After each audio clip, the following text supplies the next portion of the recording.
नमस्कार, आप देख रहे हैं स्टेट टीवी इंडिया न्यूज और मैं हूं आपके साथ टिया चौहान। और चलिए बढ़ते हैं इस वक्त की खास खबर की ओर। एमसीबी जिले के चिरमिरी जिला अस्पताल के लिए आज का दिन ऐतिहासिक रहा। प्रदेश के स्वास्थ्य मंत्री श्याम बिहारी जायसवाल ने जिला अस्पताल में अत्याधुनिक 5 बेड डायलिसिस यूनिट के साथ 30 बिस्तर अस्पताल का शुभारंभ किया। इस सुविधा के शुरू होने से अब जिले के किडनी रोगियों को डायलिसिस के लिए दूसरे शहरों का रुख नहीं करना पड़ेगा। चिरमिरी जिला अस्पताल लगातार स्वास्थ्य सुविधाओं के विस्तार की दिशा में आगे बढ़ रहा है। अब यहां 5 बेड डायलिसिस यूनिट शुरू होने से एमसीबी जिले के साथ साथ आसपास के क्षेत्रों के मरीजों को बड़ी राहत मिलेगी। पहले डायलिसिस के लिए मरीजों को अंबिकापुर, बिलासपुर या अन्य शहरों तक जाना पड़ता था, जिससे समय और धन दोनों की अतिरिक्त लागत आती थी।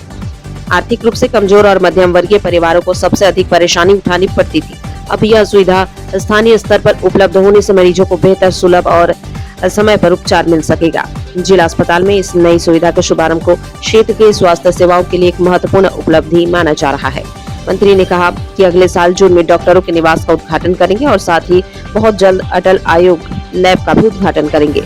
सीटी स्कैन मशीन भी जल्द प्रारंभ होगा। श्री जायसवाल ने मंच से आम लोगों को संबोधित करते हुए कहा कि आज शुभारंभ हुआ डायलिसिस इकाई कल से सप्ताह के 7 दिन सुबह 9 से रात 9 बजे तक खुला रहेगा।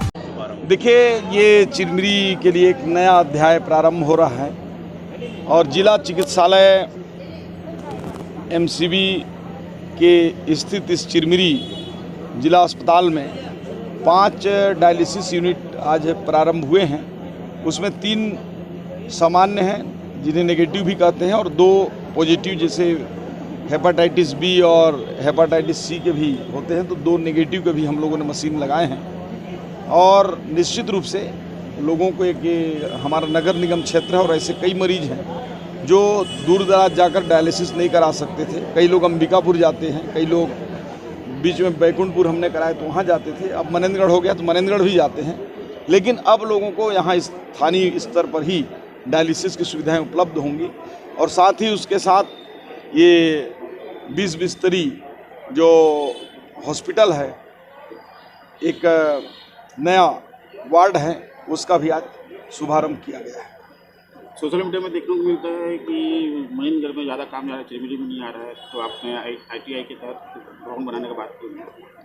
देखिए, जब परिवार बड़ा होता है और जब मुखिया सबको एक भाव से देखता है, ये समस्या उत्पन्न होती है।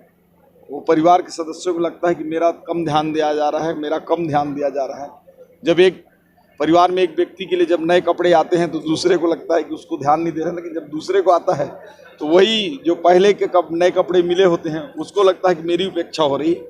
तो 100 सीटर IIT के साथ इंडियन इंस्टीट्यूट ऑफ टेक्नोलॉजी, जो देश का सबसे बड़ा शिक्षण संस्थान है, उसके साथ छत्तीसगढ़ सरकार ने MOU किया है और वो चिरमिरी में अक्टूबर से प्रारंभ होगा। गर्ल्स हायर सेकेंडरी स्कूल जो गोदरीपारा में है, वहाँ जो है बच्चियों के लिए है और जो आत्मानंद विद्यालय का छात्रावास है, वो छात्रावास में उपयोग होगा। जनमानस में चर्चा का विषय है कि आप स्वास्थ्य मंत्री की हमारे डिप्टी सीएम बनने वाले हैं, क्या कहेंगे?